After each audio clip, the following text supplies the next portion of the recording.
Good morning my dear student. Welcome करता हूं आज के इस वीडियो में।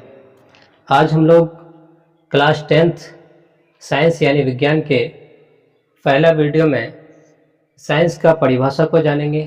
साइंस किसे कहते हैं उसके बारे में बेसिक अध्ययन करेंगे। तो सबसे पहला आपको लिखा गया है यहाँ पे साइंस, जिसको हिंदी में विज्ञान कहते हैं। इस विज्ञान को अगर संधि विच्छेद किया जाए तो बेटा ये संधि विच्छेद करेंगे तो वी ही प्लस हो जाएगा ज्ञान, वी ही प्लस ज्ञान। इन दोनों को मिलाकर के वी ही का मतलब क्या होता है तो विशेष, और ज्ञान का मतलब होता है नॉलेज। अभी बताएंगे इसके बारे में।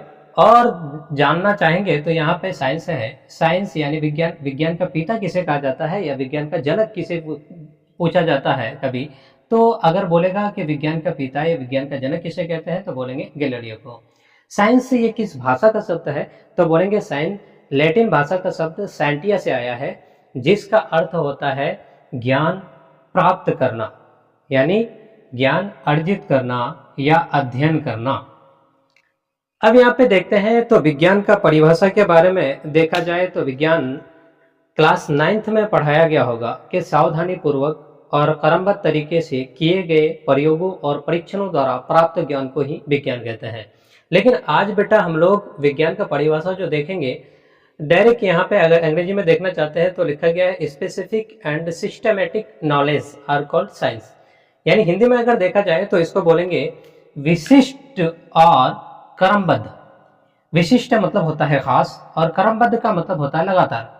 विशिष्ट एवं क्रमबद्ध ज्ञान को ही क्या कहते हैं विज्ञान कहते हैं।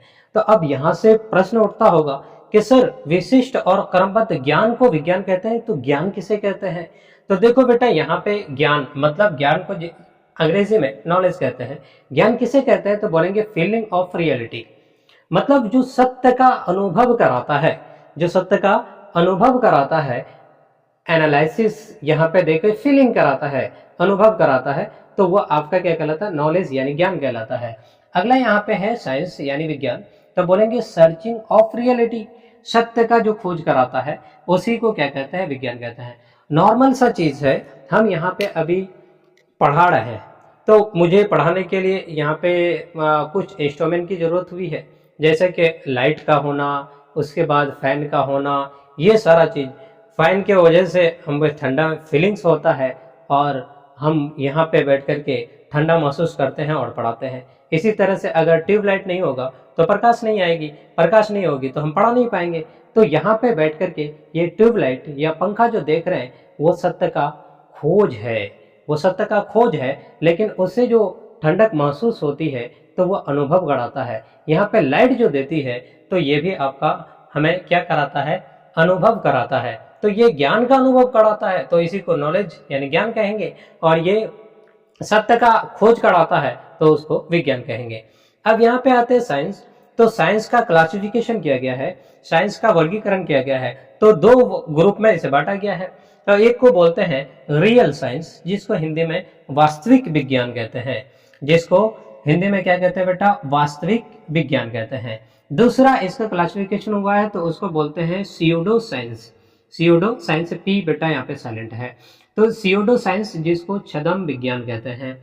अब ये क्या रियल साइंस किस पर आधारित होता है तो बोलेंगे ये थ्योरी पर आधारित होता है, जिसको सिद्धांत कहते हैं।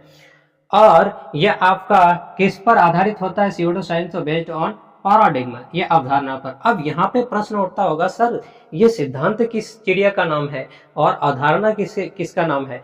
तो बेटा थ्योरी जो होता है सिद्धांत वो अनचेंज रियलिटी पर काम करता है, यानी वैसी सच्चाई यानी अपरिवर्तनशील सत्य। और ये जो होता है पैराडिग्मा अवधारणा ये चेंज ऑफ रियलिटी यानी परिवर्तनशील सत्य पर आधारित होता है। मोटा मोटी तौर पर हम समझाने का प्रयास करेंगे कि मतलब थ्योरी किसे कहते हैं या पैराडिग्मा किसे कहते हैं।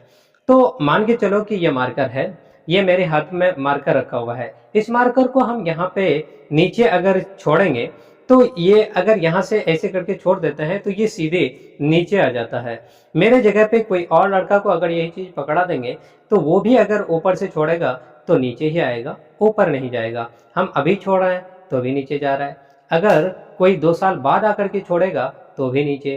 अब हजारों साल पहले अगर कोई छोड़ रहा होगा तो भी उसका ये मार्कर नीचे ही आया होगा। मतलब ये गुरुत्वाकर्षण का सिद्धांत कहता है। भाई आर्किमिडीज का सिद्धांत भी आप लोगों ने पढ़ा होगा। वो सिद्धांत होता है जो कभी किसी के व्यक्ति के बदलने से, जगह के बदलने से, समय के बदलने से नहीं बदलता हो तो उसी को सिद्धांत कहते हैं, उसी को थ्योरी कहते हैं। और वैसी सच्चाई जो जगह के बदलने से, व्यक्ति के बदलने से, समय के बदलने से बदल जाता है तो उसी को क्या कहते हैं? पैराडिग्म कहते हैं, उसी को अवधारणा कहते हैं। आर्किमिडीज का सिद्धांत पढ़ा होगा। आर्किमिडीज का सिद्धांत क्या कहता है? तो बोलेंगे यदि कोई वस्तु किसी द्रव्य या गैस में पूर्णतः या अंशतः डुबाई जाती है तो उसके भार में अप्रत्यक्ष कमी आती है जो उस वस्तु द्वारा हटाए गए भार के बराबर होते हैं। तो यह आपका आर्किमिडीज का सिद्धांत था। अब यहाँ पे देखते हैं तो देखिए बेटा, अनचेंज ऑफ रियलिटी यानी अपरिवर्तनशील सत्य। ये मतलब दुनिया में जितना भी चीज है, जो भी सच्चाई है, या तो वो लिविंग थिंग के साथ होगा या नॉन लिविंग थिंग के साथ होगा, या तो जानदार के साथ होगा या बेजान के साथ होगा। तो लिविंग थिंग जिसको जैविक कहते हैं और दूसरा है नॉन लिविंग जिसको अजैविक कहते हैं। ये जैविक चीज के बारे में जिसमें पढ़ा जाएगा तो उसको कहेंगे बायोलॉजिकल साइंस, जिसको हिंदी में जैविकीय विज्ञान कहेंगे। और दूसरा नॉन लिविंग थिंग यानी आपका अजैविक के बारे में जिसमें पढ़ेंगे उसको फिजिकल साइंस बोला जाता है, इसको हिंदी में भौतिकीय विज्ञान कहेंगे। अब देखते हैं, सबसे पहले यहाँ पे जानदार के बारे में देख रहे हैं, बायोलॉजिकल साइंस जैविकीय विज्ञान में। तो इसका भी दो क्लासिफिकेशन किया गया है, मतलब वर्गीकरण किया है। एक को पढ़ते हैं जूलॉजी यानी जंतु विज्ञान, दूसरा है आपका बॉटनी जिसको कहते हैं वनस्पति विज्ञान। मतलब जिसमें पेड़ पौधे के बारे में, पेड़ पौधे के अंदर भी जान होती है, वो भी हमें फल देते हैं, वो भी भोजन करते हैं। तो इससे पता ये चलता है कि ये पेड़ पौधे के अंदर भी जान है। तो इसको अलग कैटेगरी में बांट करके इसका अध्ययन किया जाता है, जिसको बॉटनी में पढ़ा जाता है। और जिसके अंदर जुबान होती है, जो मुंह से खाते हैं, तो वो अलग कैटेगरी जिसको एनिमल कहते हैं, मतलब जंतु के बारे में जिसमें पढ़ा जाता है वो जंतु विज्ञान। अब यहाँ पे कभी कभी क्वेश्चन पुट अप कर देता है, आपको बोलेगा जंतु विज्ञान का जनक किसे कहा जाता है या पिता किसे कहा जाता है? अरिस्टोटल को कहा जाता है, मतलब अरस्तु को कहते हैं। और बॉटनी यानी वनस्पति विज्ञान का पिता या जनक किसे कहा जाता है? तो बोलेंगे थियोफ्रास्टस को कहा जाता है। अब बेटा यहाँ पे देखिए भौतिकीय विज्ञान, नॉन लिविंग थिंग के बारे में जो जिस चीज के बारे में पढ़ा जाता है, नॉन लिविंग थिंग के बारे में भौतिकीय विज्ञान में, तो इसका भी क्लासिफिकेशन हुआ है आगे चल करके। यहाँ पे क्लासिफिकेशन किया है। यहाँ पे आपका एक तरफ है केमिस्ट्री जिसको रसायन शास्त्र कहते हैं, रसायन कहा जाता है, और दूसरा आपका फिजिक्स है जिसको भौतिकी कहते हैं। अब देखिए केमिस्ट्री में किसके बारे में पढ़ेंगे, रसायन शास्त्र में किसके बारे में अध्ययन किया जाएगा? तो बोलेंगे स्टडी ऑफ मैटर के बारे में। स्टडी ऑफ मैटर जिसको द्रव्य कहते हैं, द्रव्य का अध्ययन। द्रव्य किसे कहते हैं? द्रव्य को पदार्थ कहा जाता है बेटा। अब बोलेंगे पदार्थ किसे कहते हैं? तो बोलेंगे हर वो चीज, वस्तु दुनिया के अंदर, ब्रह्मांड के अंदर, पूरे मतलब विश्व के अंदर जितनी भी वस्तु है जो स्थान घेरता है, जिसमें वजन होती है, जिसमें भार होता है, वो आपका द्रव्य कहलाता है, यानी पदार्थ कहलाता है। पदार्थ का कई प्रकार होते हैं, नॉर्मल देखेंगे तो 3 प्रकार के, फिर देखेंगे अगर स्टैंडर्ड लेवल पे तो 5 प्रकार के होते हैं। तो अभी फिलहाल इतना जानिए, ठोस, द्रव्य, गैस, मतलब 3 प्रकार के पदार्थ होते हैं।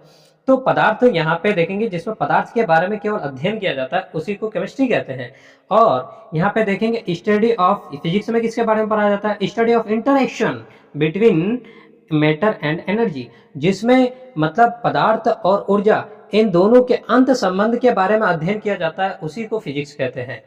अब यहाँ पे देखते हैं तो केमिस्ट्री के पिता यानी रसायन शास्त्र के पिता किसे कहा जाता है, जनक किसे कहते हैं? तो लेवेजियर को कहा जाता है।